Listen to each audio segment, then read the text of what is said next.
अस्सलाम वालेकुम। इमरान खान साहब ने अपने कारकुनों को कह दिया है कि तैयारी पकड़ लें, मैं कॉल दूंगा और हमने पाकिस्तान की जेलें भर देनी है। वो एक तहरीक चलाना चाह रहे हैं जिसको नाम दे रहे हैं जेल भरो तहरीक। ये पहली टर्म नहीं है, इससे पहले भी कई तहरीकें चल चुकी हैं, लेकिन चली पाकिस्तान बनने से पहले हैं। सबसे पहली तहरीक इंडिया के महात्मा गांधी ने चलाई थी। उस वक्त इंडिया में बहुत बड़े पैमाने पर गिरफ्तारियां हुई थी, इंडिया की तमाम जेलें भर गई थी।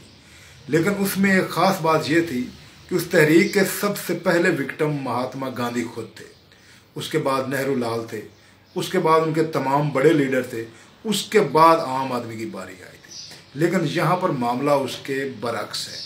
यहाँ खान साहब खुद जेल जाना नहीं चाहते। वो कारकुनों को कह रहे हैं कि आप तैयारी पकड़ लें और मेरे तमाम कैंडिडेट्स भी तैयारी पकड़ लें, लेकिन मैं बीमार हूँ, मेरी टांग पर अभी भी प्लास्टर मौजूद है, इसलिए मैं जेल नहीं जा सकता। अगर उन्होंने जेल जाना होता, अगर ये तहरीक चलाना चाहते हैं, तो खान साहब को चाहिए इसके सबसे पहले विक्टिम खुद बने, अपनी ज़मानतें मनसूख करवाएं और कहें लें जी मैंने अपनी ज़मानतें मनसूख करवा दी हैं, आगे मुझे गिरफ़्तार कर लें। लेकिन खान साहब कतन ऐसा नहीं करेंगे। वो अपनी अगली ज़िंदगी बनी गाला या जमान पार्क में आराम से गुजारना चाहते हैं। जेल की चक्की पीसने के लिए अवाम है उनके पास। वो कहते हैं यूथ ये टाइगर और मेरे तमाम कैंडिडेट्स तैयारी पकड़ लें।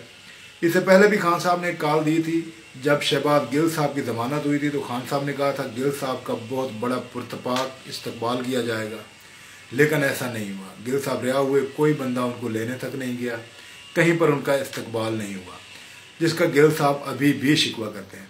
उसके बाद शेख रशीद साहब, उन्होंने कहा था मुझे जब गिरफ़्तार किया गया तो मैं सबसे पहले मरी रोड बंद कर दूंगा, उसके बाद पूरा रावलपिंडी बंद कर दूंगा, पाकिस्तान की ईंट से ईंट बजा दूंगा।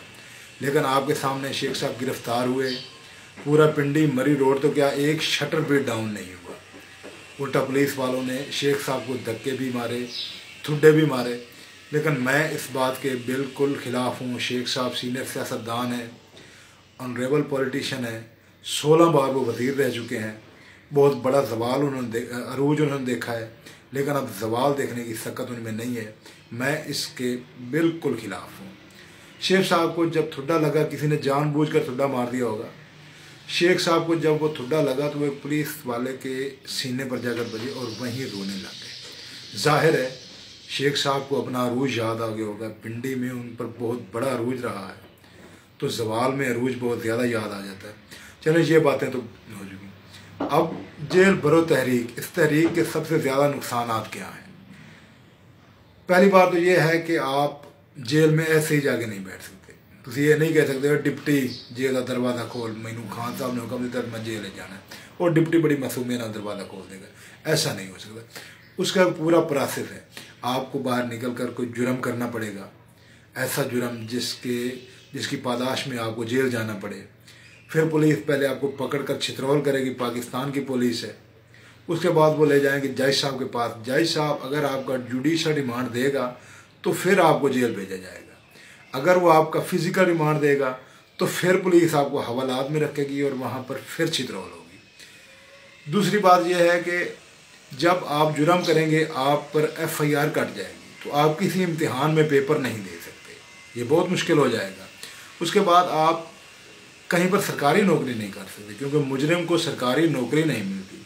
और सियासत का तो आप छोड़ ही देना, आप कोई इलेक्शन भी नहीं लड़ सकते। ये सारे नुकसान याद रखिएगा, आपका सारा कैरियर ख़त्म हो सकता है। इसीलिए खान साहब खुद इस तहरीक में हिस्सा नहीं लेना चाहते, वो अपना कैरियर ख़त्म नहीं करना चाहते, अपने कारकुनों और अपने कैंडिडेट्स का कैरियर वो दाव पर लगाना चाहते हैं और ख़ुद वो आराम से ज़िंदगी गुजारना चाहते हैं। आप लोग अच्छी तरह सोच लें, किसी अच्छे से वकील से मशवरा कर लें कि हम इस तहरीक की पादाश में जेल जाते हैं तो हमारा हशर क्या होगा। अल्लाह ताला आप सबको सलामत रखे।